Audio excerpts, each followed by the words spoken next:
من امروز داشتم مطلبی میخوندم خیلی تکان دهنده بود. حضرت خواجه مجدد الفسانی رحمت الله تعالی میگه بعد از کفر بزرگترین گناه شکستن دل مردم هست، خواه مسلمان باشه خواه کافر باشه.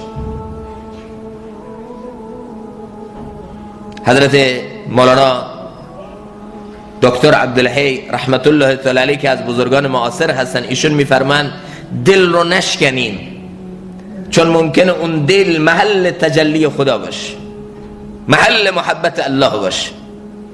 گاهی وقتا دل یک مسلمان رو شکستن اینقدر سخته که اگر تیشه برداری به کعبة الله بزنی اینقدر سخت نیست که دل یک مسلمان رو بشکن. علمای ما حتی میگن یک مسئله فتوا هست، تقوا هست. اهل حق یک فتوایی دادن، اما تقوا چیز دیگه هست.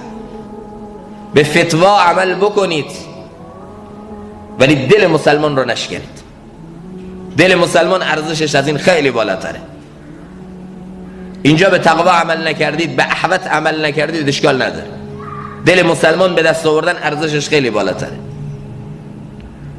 امروز من شما ذکر، تسبیح، تلاوت ماشاءالله تو ما خیلی زیاده، خدمت دین تو ما زیاده، اما نگاه به این دلهایی که از دست ما داره میشکنه نمی کنیم و اصلا اینو گناه نمیفهمیم. حالا که خواجه مجدد الفسانی رحمت الله تعالی میگه بعد از کفر بزرگترین گناه شکستن دله.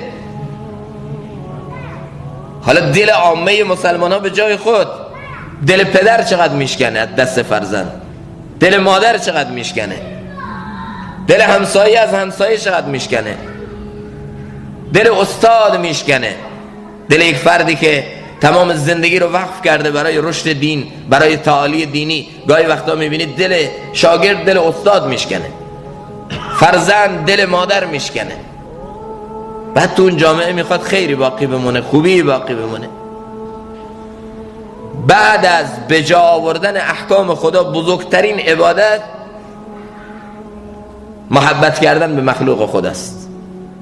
یعنی کسایی که میخوان تزکیه نفس، اصلاح و خودسازی ادعا میکنن تو این میدان ما هستیم، اونا در رأس امور خودشون بعد از حقوق الله اینو قرار میدن که چکار کنن؟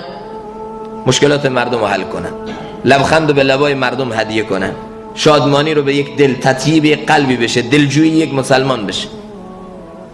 این در رأس همه امورشون قرار داره. متاسفانه این از جامعه ما امروز مفقود شده. این رو اصلا مسلمان عبادت نمیفهمه.